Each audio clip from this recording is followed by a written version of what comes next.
ustedes notan, expreso el título, la pregunta, en un modo personal, individual. Cada tema va a ser expuesto de un modo personal, porque ¿saben qué, hermanos?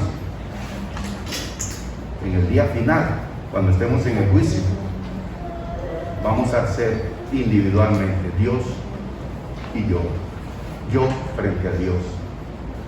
La fe es algo individual. Usted tiene que tener su propia convicción. Esta serie nace de este pasaje bíblico de Primera de Pedro 3:15. Primera de Pedro 3:15, por favor.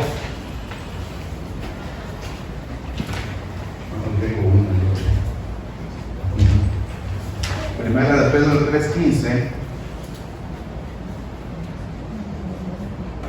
Sino santificad a Dios el Señor en vuestros corazones. ¿Lo tienen? Santificad a Dios el Señor en vuestros corazones y estad siempre preparados para presentar defensa con mansedumbre y reverencia ante todo el que os demande razón de la esperanza que hay en vosotros. Hermanos, escuchen esto. La esperanza, la fe, lo que yo creo, mis convicciones espirituales, bíblicas, yo debo tener fundamentos, razones. Yo debo expresar por qué. Cuando alguien me pregunta, y una pregunta es fundamental, ¿por qué usted? No diga nosotros, ¿por qué yo? Porque yo creo que la Biblia es palabra de Dios. ¿Cuál es tu convicción? ¿Qué responde? ¿Qué responderías a esa pregunta? Dice aquí el texto bíblico que apologética es defensa de la fe. Escuchen esto. Debo estar preparado para dar razones de mi esperanza. Debo estar preparado. Esa respuesta que por ahí escuchamos, aunque suena bien, de que no importa lo que tú creas, todos los caminos van a Roma. Tengan cuidado con ese tipo de cosas. Hermanos, la doctrina es importante. ¿Por qué esto? ¿Por qué lo otro? Es importante. Aquí entonces, Primera de Pedro 3:15 y el 16 dice: teniendo buena conciencia, para que en lo que murmuran de vosotros como de malhechores, sean avergonzados los que calumnian vuestra buena conducta en Cristo. Claro, la vida cristiana se demuestra, y una convicción sólida en la palabra de Dios, que yo estoy parado en la palabra de Dios, mi fundamento, mi fe, mis convicciones, mis prácticas tienen fundamento sólido, la palabra de Dios. Pero también mi vida debe reflejar esa solidez doctrinal, porque el alma, el cuerpo sin el espíritu está muerto. Podemos tener el cascarón, pero si no tenemos en nuestro corazón esa vida consagrada, estamos mal. Es importante las dos cosas. Y luego Judas, el penúltimo libro de la Biblia. Noten esto, hermanos, penúltimo libro de la Biblia. Esta serie de clases es de apologética. Esta serie de clases de este mes. Judas 3, penúltimo libro de la Biblia. Judas 3. Amados, por la gran solicitud que tenía de escribiros acerca de nuestra común salvación, me ha sido necesario escribiros, exhortándoos que contendáis ardientemente por la fe que ha sido una vez dada a los santos. ¿Qué está pidiendo aquí Judas a los cristianos? Que no tengan miedo a la apologética, que defiendan la fe pasivamente, ardientemente. ¿Por qué soy cristiano? Y nuestra lección de hoy, ¿por qué creo que la Biblia es palabra de Dios? A ver, un voluntario o una voluntaria que me diga su convicción. ¿Por qué? Una razón. Porque la Biblia no se contradice. Ok, hablaron siendo inspirados por el Espíritu Santo, la Biblia no se contradice. Ok, ¿alguien más? ¿Por qué creo que la Biblia es palabra de Dios? Da la esperanza de vida eterna. Da esperanza. Si no fuera la palabra de Dios, entonces nuestra fe sería sin sentido, sin valor. Claro, recuerden que esta pregunta y esta respuesta no es a otros cristianos que usted la va a dar. Es a gente que no cree que la Biblia es la palabra de Dios. ¿Qué le vas a decir? Recuerden, gente que no cree que la Biblia es palabra de Dios, que tienen otras convicciones. ¿Qué le va a decir usted? Si usted le dice, fue inspirada por el Espíritu Santo,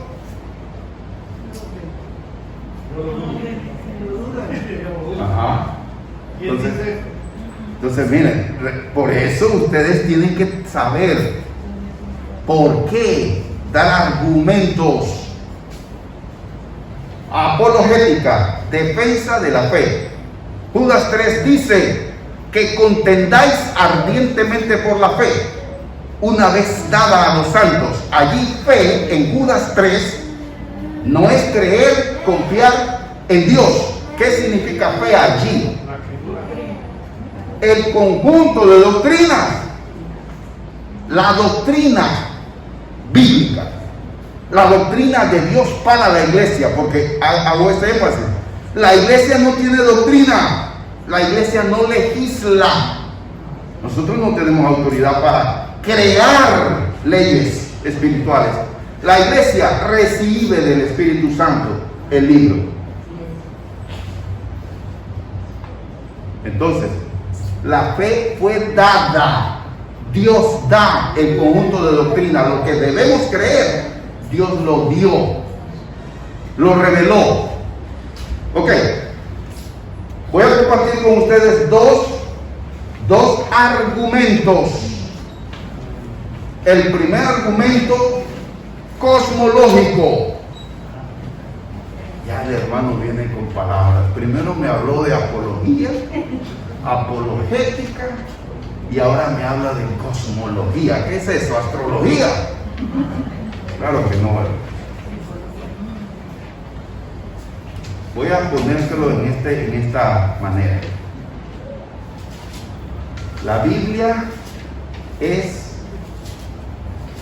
el único libro, no hay otro. Sí, voy a repetirlo. La Biblia es el único libro en el mundo que ofrece respuestas coherentes a las grandes preguntas que se hace el ser humano. Por ejemplo, ¿cuáles son esas grandes preguntas que se hace el ser humano? ¿Qué pasa después de la muerte? Esa es una. ¿De dónde venimos? La tierra, el mundo, es producto de la evolución, es producto del Big Bang. ¿De dónde venimos? ¿De dónde sale el ser humano? Porque hay maldad, porque hay sufrimiento, porque hay dolor en el mundo. ¿Por qué yo me diferencio el ser humano de un animal? Aunque, óigase bien, existe mucha gente en el mundo que no hace diferencia entre un ser humano y un animal. Pero en la verdad y en la realidad hay muchas cosas que nos hacen distintos de los animales. ¿Por qué ese sentido de justicia? ¿Por qué nosotros sabemos que algo no está mal? Por ejemplo, los animales no son asesinos. Los animales matan, pero no matan por placer. Matan por defenderse o para vivir. El ser humano asesina, odia. La Biblia, no hay otro libro, no existe otro libro que dé respuesta y que da la visión cosmológica, responde a preguntas que nadie más, ningún otro libro responde, ni los budistas, ni los musulmanes. Ningún otro libro responde lo que la Biblia dice. Entonces miren, este argumento lo podemos argumentar entonces y seguir hablando extensamente. No sé si estuvo claro, si hay algo que deseen que yo agregue a este argumento, la visión cosmológica que da la Biblia, que en otras palabras es simplemente la Biblia responde a las grandes interrogantes que tenemos. Vamos, nosotros no podemos ignorar cosas que el ser humano tiene y que la única respuesta es que fuimos creados por Dios. No hay otra respuesta, y la Biblia responde eso. Fuimos creados por Dios, el mundo fue creado por Dios,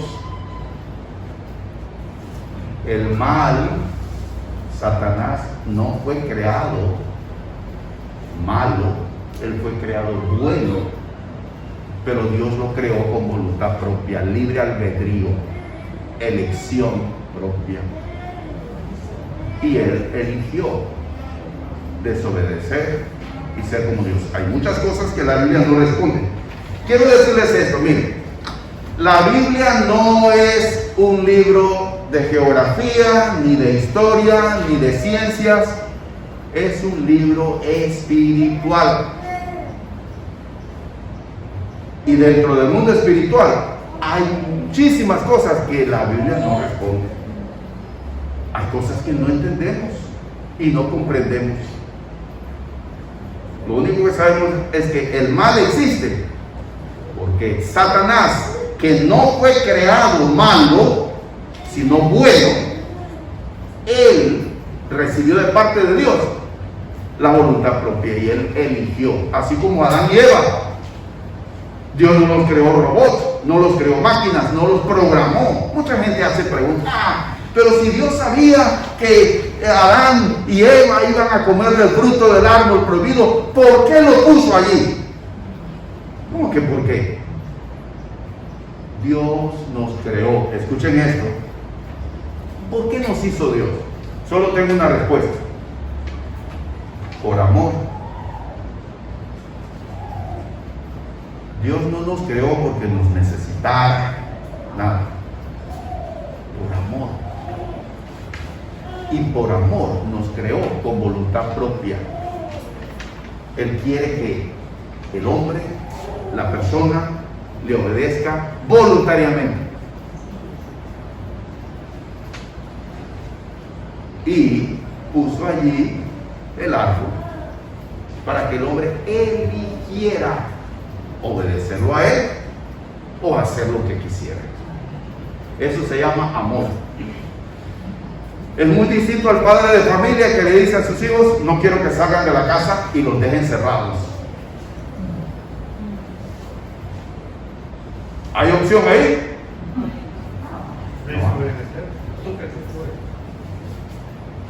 Dios nos creó por amor y quiere que nuestra respuesta a Él sea por amor. Entonces la Biblia da respuestas a los grandes interrogantes. Dios nos hizo distintos, nos creó al sexto día, el último en la creación, el ser humano. Miren, corona de la creación, y nos hizo distintos a los animales.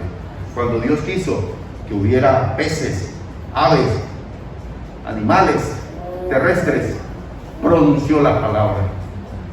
Cuando llegó el momento de hacer al hombre, lo creó con sus propias manos. Nos hizo del polvo de la tierra, y ya no hay ninguna objeción, porque nosotros tenemos elementos, nuestro cuerpo, que están en la tierra. Eso está allí. Pero sopló, nos dio espíritu. Entonces, el hombre es un ser dual, materia y espíritu. Pero si usted quiere estudiar a fondo la naturaleza del hombre, somos tripartitos: espíritu, alma y cuerpo. Primera de Tesalonicenses 5:22 y otros textos. El mismo Dios de paz os santifique por completo, y todo vuestro ser, espíritu, alma y cuerpo, sean guardados irreprensibles para la venida del Señor. Ahora, eso requiere empezar a estudiar qué facultades tiene el alma, qué facultades tiene el espíritu. Y así nosotros encontramos todo ese tipo de información en la Biblia. Fíjense, veníamos hablando hace un instante, cuando veníamos en el carro, de que sobre la psicología, ese campo, los psicólogos, los psiquiatras. Miren,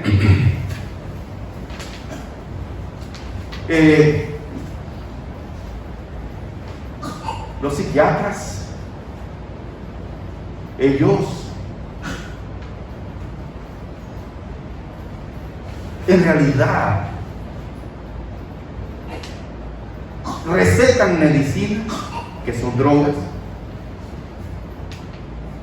que le dan, tienen a las personas adormecidas, les dan calmantes, son drogas. Pero mi parte emocional, óigase bien, mis sentimientos, la parte emocional mía del ser humano, no solamente es cuestión química, no es solo un desorden químico del cerebro. Sí, hay una mezcla en nuestro cerebro, pero hay algo más: el alma. Y los problemas del alma no se solucionan con un calmante, con una medicina para dormir. Es algo más. Por eso solo Dios puede curarnos las enfermedades emocionales. No estoy en contra de los psicólogos, los psiquiatras, es un campo. Pero lo único que digo es: los problemas emocionales, sí, hay un desorden químico, es la forma en que yo lo entiendo. Pero en el fondo hay algo más. Hay una situación allí espiritual que solo Dios puede trabajar. La Biblia me enseña eso. Ustedes saben que el campo de la psiquiatría y la psicología se popularizó con Sigmund Freud. Y estamos hablando de menos de 200 años atrás. ¿Y qué hacían los hombres y mujeres con problemas emocionales miles de años antes? Cuando ni se hablaba de psicología o de psiquiatría. No existía ese término. ¿Cómo solucionaban los hombres la ansiedad, las emociones? La Biblia habla de eso.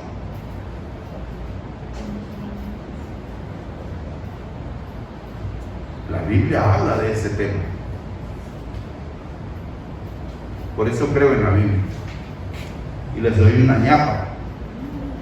Miren, una de las cosas que a mí me convence de que la Biblia es palabra de Dios es que ella no pasa de moda. ¿Por qué la Biblia no pasa de moda? Y me encanta este argumento simple y sencillo. Porque la Biblia habla de cosas que son actuales. Miren, ahora hablamos por celular, tenemos videollamadas, etcétera, etcétera. Todo este mundo, si el apóstol Pablo apareciera aquí ahora, imaginémonos a Pablo, se aparece aquí, Pablo estaría en shock, tendría un impacto grande. Las luces, todo esto, ¿qué es esto? Y la vestimenta que tenemos, ¿y qué es ese aparato que tienes? Pero si Pablo se quedara unos días, ¿saben qué? Vería el mismo comportamiento humano. Vería lo mismo. Templo budista, este otro templo musulmán, la catedral. Pablo, ¿qué diría? Esto es lo mismo. Diferente nombre, pero es lo mismo. ¿Saben por qué? Porque las cosas espirituales del hombre siguen siendo la misma. Odio, envidia, etcétera, etcétera. Todo lo que nosotros vivimos no cambia. Seguimos siendo los mismos, enfrentando la misma guerra espiritual. Todo es igual. Por eso la Biblia es palabra de Dios. No pasa de moda, porque su mensaje no es cultural. Miren esto, les voy a dar esta otra afirmación para nuestras convicciones. Nuestra fe no es una fe cultural. Nuestra fe no consiste en que debemos vestirnos de tal manera, comer tal tipo de comida. Nuestra fe no es cultural, es espiritual. Y eso es lo que dice la Biblia. Ok, no sé cómo estamos con el tiempo. Muy bien. ¿Alguien quiere comentar algo más sobre este primer argumento? Para pasar al segundo argumento, el argumento cristológico. ¿Perdón? Es decir, la visión que da la Biblia a la vida, a las grandes interrogantes del ser humano: el mal, el bien, la justicia, todo lo que encierra la vida del ser humano. Eso es como la Biblia lo trata. Avanzamos. El argumento cristológico. Miren, escuchen este argumento. Jesucristo fue lo que los profetas dijeron que sería. Oiga bien esto. Jesucristo fue lo que los profetas dijeron que sería. Jesucristo dijo y afirmó que el Antiguo Testamento era palabra de Dios. Oigan esto. Jesús afirmó que el Antiguo Testamento era palabra de Dios. Por lo tanto, si Jesucristo fue quien los profetas dijeron que sería, y Jesús dijo que el Antiguo Testamento era palabra de Dios, entonces es imposible que nosotros no creamos que la Biblia es palabra de Dios. Así de sencillo. Ya lo hemos dicho en otras clases, las profecías que se dijeron acerca de Jesucristo. ¿Cómo cuántas? Por lo menos. Por lo menos hay 30 profecías. Si ustedes quieren, oigan, si ustedes quieren estudiar a profundidad apologética, la defensa de la fe cristiana, un libro que yo me leí cuando empezaba mi caminar, Fe que exige un veredicto, así se titula. Fe, ¿cómo es? Evidencia. Fe. Evidencia que exige un veredicto. Autor Josh McDowell. Un famoso apologeta cristiano. ¿Evidencia que exige? Un veredicto. Josh McDowell.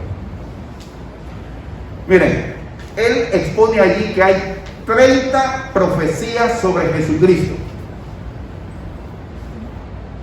Y nosotros sabemos qué fue lo que se profetizó acerca de Cristo. A ver, ayúdenme a recordar. ¿Qué se profetizó acerca de el Mesías?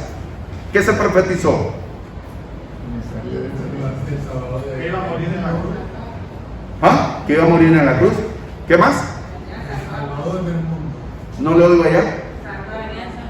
Salvarnos. Que nacería de una virgen.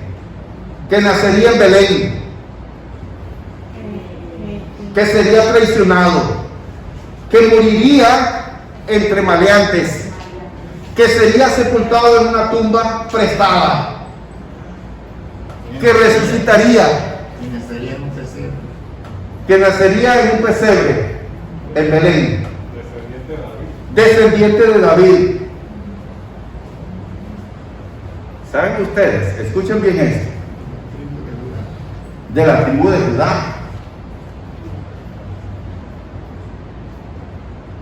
Las probabilidades que todas estas profecías se cumplan en una persona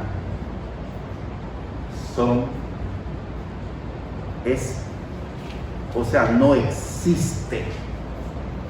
No hay probabilidad que todas se cumplan en una sola persona, a menos que sea Dios quien está guiando todo.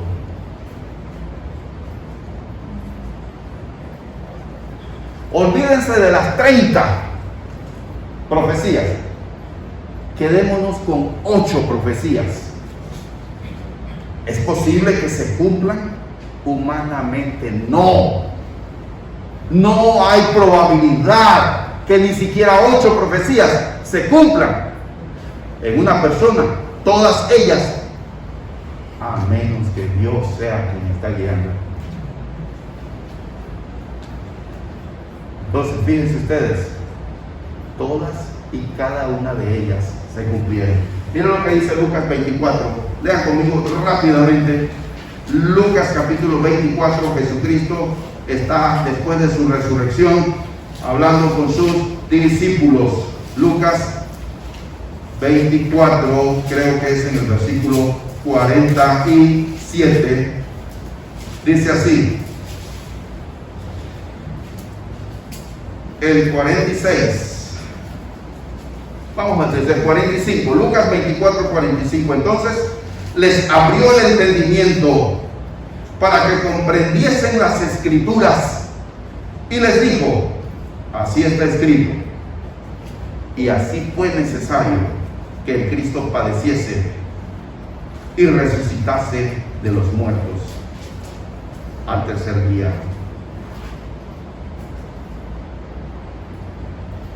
Miren ustedes, así está escrito.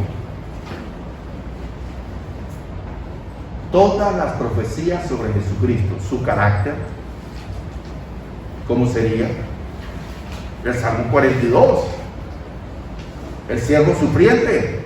Todos nos acordamos, perdón, Isaías 42, todos nos acordamos de Isaías 53, famoso pasaje, ¿verdad? Pero también hay Isaías. A Isaías se le conoce como el profeta mesiánico. Isaías vivió 700 años antes de Cristo. Y hay tantas profecías que él dio sobre Jesucristo. Su carácter. Mi siervo, en quien tengo confianza, dice, no apagará el pábilo que humeare, ni quebrará la caña cascada. Habla del carácter de Jesús, ese texto. No gritará. No gritará, ni alzará su voz. Sí. Habla también de la apariencia. La apariencia, Salmo 53. No habrá, dice, parecer en él.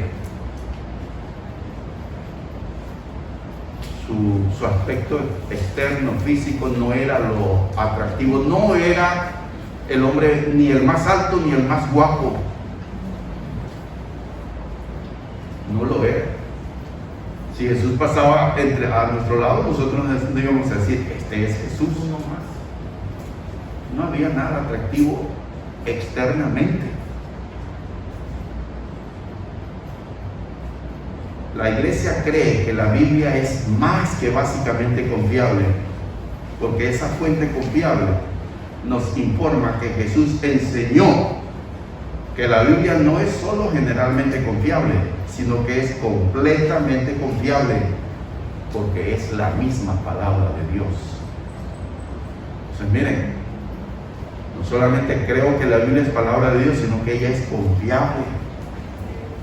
Jesús afirmó la autoridad del Antiguo Testamento. Ahí en la hoja que he compartido con ustedes, ustedes pueden leer esos textos en su casa. Jesús afirmó la autoridad del Antiguo Testamento. Porque recuerden que en los días de Jesús el Nuevo Testamento no existía. Eso vino después. Jesús leyó y conoció las escrituras del Antiguo Testamento. Y él dijo que esas escrituras eran palabra de Dios. Su inerrancia, es decir, no hay error en la Biblia. Rigor profético, todas las profecías. Unidad, hay coherencia en el mensaje. No hay contradicción. Y suficiencia, es decir, no necesitamos otro libro. No necesitamos nuevas revelaciones, porque Dios nos dio su palabra completa. Eso es lo que creemos. Jesús demostró ser quien dijo ser. Él dijo que era hijo de Dios y lo demostró. Dio las señales.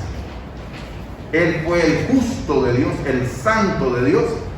No se halló engaño en su boca. Su vida es el mayor ejemplo para nosotros. Dio el ejemplo. Habló de amar a Dios. ¿Y qué hizo él? Amó a Dios. Habló de obedecer a Dios. ¿Y qué hizo? Obedeció a Dios. Todo lo que él enseñó, él lo vivió.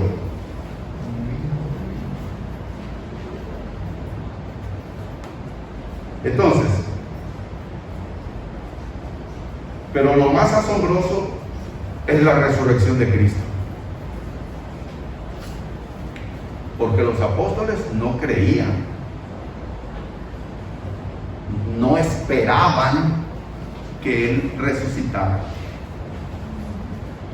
Cuando él murió y fue sepultado, se perdió toda esperanza en ellos. No esperaban que Jesús resucitara. Y ya estaban haciendo planes de volver a su vida de antes. Pero Jesús se les apareció. ¿Y qué hizo en la vida de ellos? Salieron a predicar y todos murieron como mártires por su fe, menos Juan, el apóstol Juan.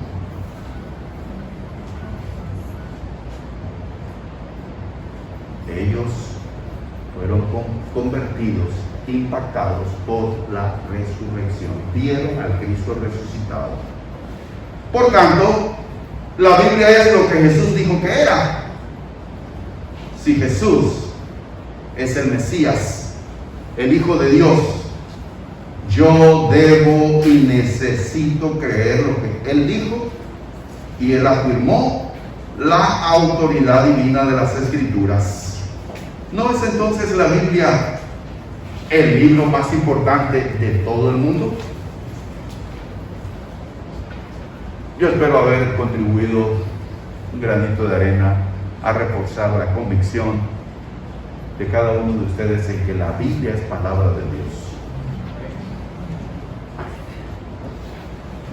¿Algún comentario? ¿Alguna pregunta?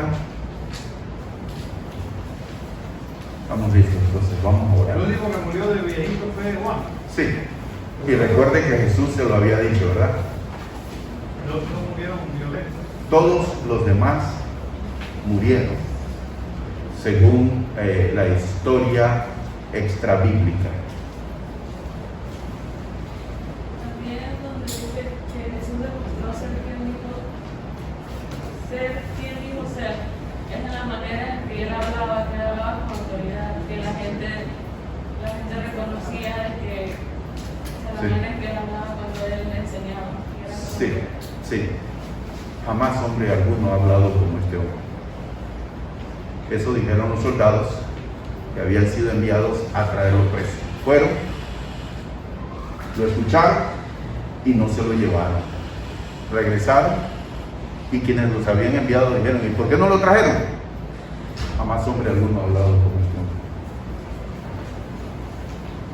Y en la sinagoga, quienes lo oían, ¿y de dónde sabe todo este conocimiento si él no ha estudiado? En el capítulo, Miren esto, mantenga ese pensamiento.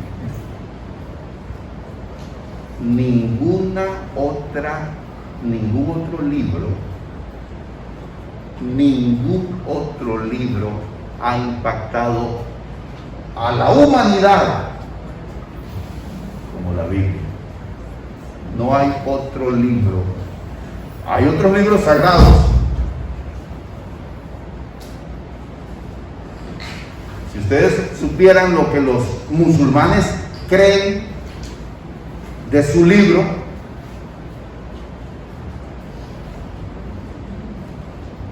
son cosas incoherentes. Mueren y el que muera, 12 vírgenes les espera a cada mártir. Eso es lo que enseñan ellos en el paraíso. Wow. ¿dónde quiere ir? Ningún otro libro ha impactado el mundo en las artes, en las leyes, en todos los campos como la Biblia. Sí, hermano, y con el pensamiento del hermano terminamos. Lo que te digo fue de que los apóstoles, Todos murieron menos uno. ellos no tuvieron la certeza de De la resurrección. resucitaban. En el capítulo 29 de Juan habla de que ellos volvieron a los pecados, volvieron a los trabajos sí. de ellos. Sí, Y aquí, después de la resurrección, en el capítulo 21, versículo 11, Pedro se dio cuenta de su ser. Se tiró de la barca abajo. cuando vio a Jesús. Sí, así es.